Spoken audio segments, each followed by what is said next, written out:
Level 137. Pitch black. Survival difficulty. Class 4. Unsafe. Unsecure. Medium entity count. Level 137 is the 138th level of the backrooms. It takes on the appearance of a dark residential structure that is presumably infinite. It is a high risk but high reward level to explore. Despite being such a harsh environment, it has a notable human population due to the profitable business of scavenging. Description: Level 137 is a nightmarish maze consisting of stucco walls and incandescent lights. It is shrouded in a pitch black darkness which can only be illuminated via Level 137's lighting fixtures, and cannot be lit by any other light sources. Numerous trials have corroborated this claim. The level is abundant with supplies such as almond water and radios, but is teeming with hostile entities.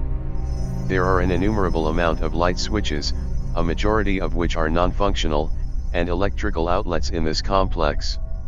Some appliances have been recovered from level 137, though none of them operate and have been hollowed out by default. In the distance, ceiling fans and air conditions can be faintly heard alongside the typical wails and shrieks of the occupants of level 137. There are closet doors in some rooms, which contain a variety of clothing. Depictions on the clothing can vary from solid colors to graphics of various geometric designs.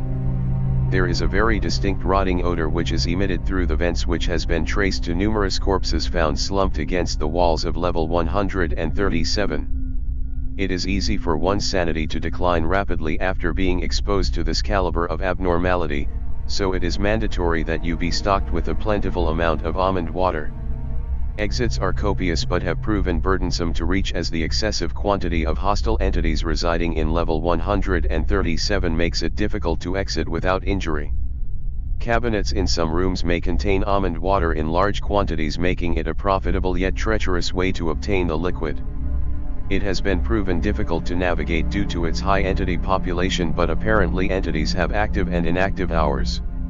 It is believed that everyday level 137 will enter a blood hour phase in which lights will be tinted red and entities will manifest more often.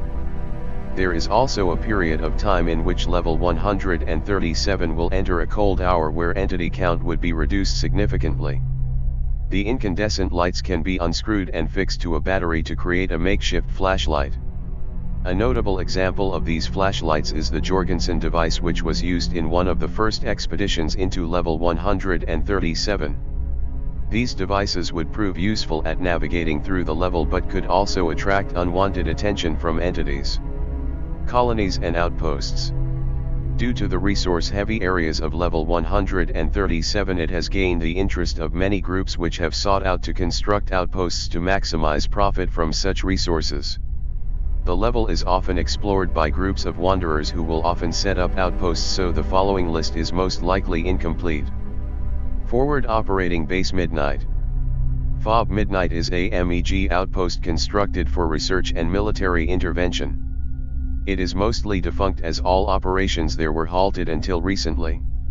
It consists of multiple beds, boxes of rations, and a weapons cache. It only has a population of 24, though this number fluctuates from time to time. When set up, it only consisted of one room, though this has been expanded to 23 adjacent rooms over the decade. On January 12, 2016, a militant group exchanged fire with MEG operatives. The militant group, known as the People's Syndicate, seized 4 rooms belonging to the FOB Midnight. Since then, the MEG sent volunteer squads to help the denizens of FOB Midnight. Syndicate forces were then pushed back to the last room. MEG tacticians decided to hold their positions and starve the enemy out. The Syndicate tried to push further into FOB Midnight but were dispatched by MEG militia forces. This was known as the 137 Skirmish.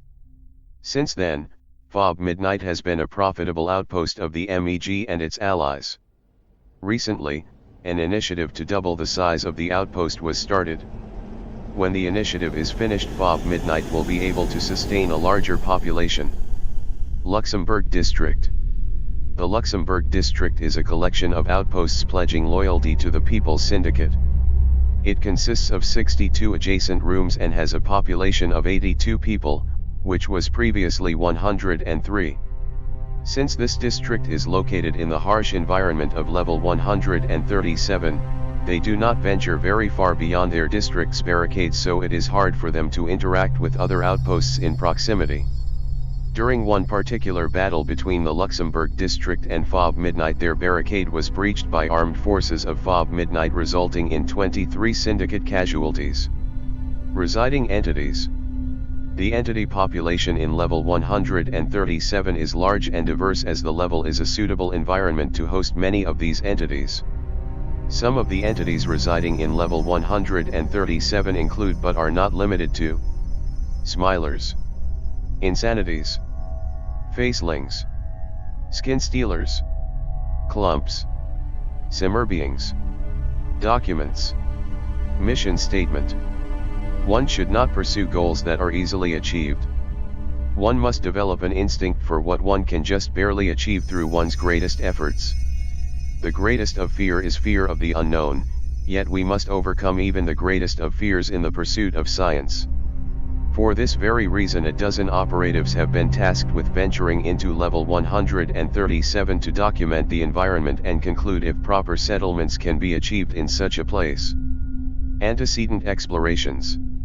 Level 137 was discovered by crawling into an air vent in level 4. Explorers of Regiment Compass Point quickly discovered that their flashlights are rendered useless by the supernatural darkness of level 137.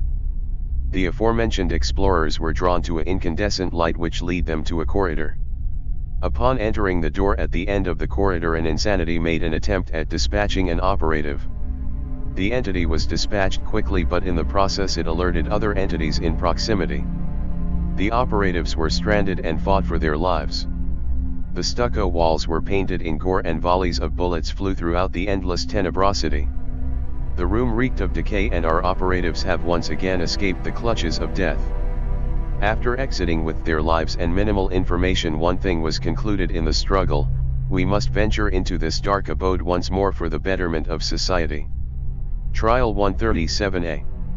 At hour 0, we set foot into the Cimmerian darkness with our minds set for betterment. We crept into a lit area at the same corridor our brave operatives fought in previously. As we found the room explored by the previous explorers, we were reminded of the struggle. It was as if we can feel the terror resonate in our spirits.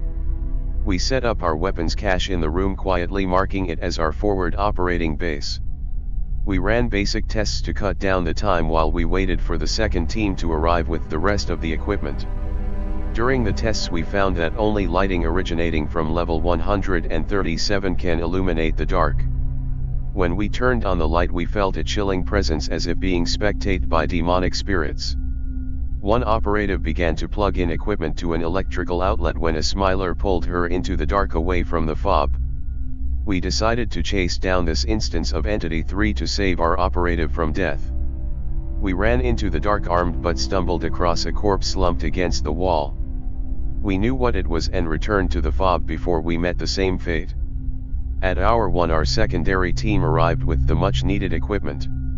A researcher worked overnight to construct a crank flashlight built from a reverse-engineered lighting fixture from level 137. This invention proved helpful at illuminating the halls of level 137. The invention has been denominated the Jorgensen device after its inventor. After the secondary team issued the device to us, we went to explore level 137. At hour 2 we have recovered a satisfactory amount of almond water found in cabinets at 2 kitchens we stumbled upon. When turning to go back, we encountered what appeared to be a clump exiting event. We immediately rerouted our path to avoid possible injury and stopped to rest after gaining a reasonable distance from the clump. In doing so, we were spotted by a group of shadow variant facelings. They crept towards us almost as if studying us. We raised our submachine guns and prepared ourselves for conflict. We opened fire on the group and dispatched all 9 of them before we arrived at the fob. Up until hour 6 life in level 137 was quiet and dark. At hour 6 we made a discovery, a new entity we named the Homo umbralius or simmer beings. It was a discovery, yes, but an unwelcome one, as our encounter with the simmer being was lethal to 2 of our operatives. We left level 137 remembering what our allies gave for our betterment. Conclusion. In conclusion, we have designated level 137 to be able to sustain a population as long as a functioning barricade is constructed to prevent entities from jeopardizing operations. We must span our operations further than ever before if we wish to better our society. Entrances and exits. Entrances. The most common entrance to level 137 is multiple air vents in levels 0, 1, and 4. Air vents leading to level 137 will have a faint humming sound. If it doesn't have this sound, it will not lead to level 137. It is important to enter legs first into vents leading to level 137, as the fall from the vents could result in serious injury if you go in head first. Exits. The only confirmed exits are the ones that also serve as entrances, though an anonymous 4chan user reported that a door with a golden handle in level 137 lead him to level 20. He stated that he was unable to go back to level 137 via the same door.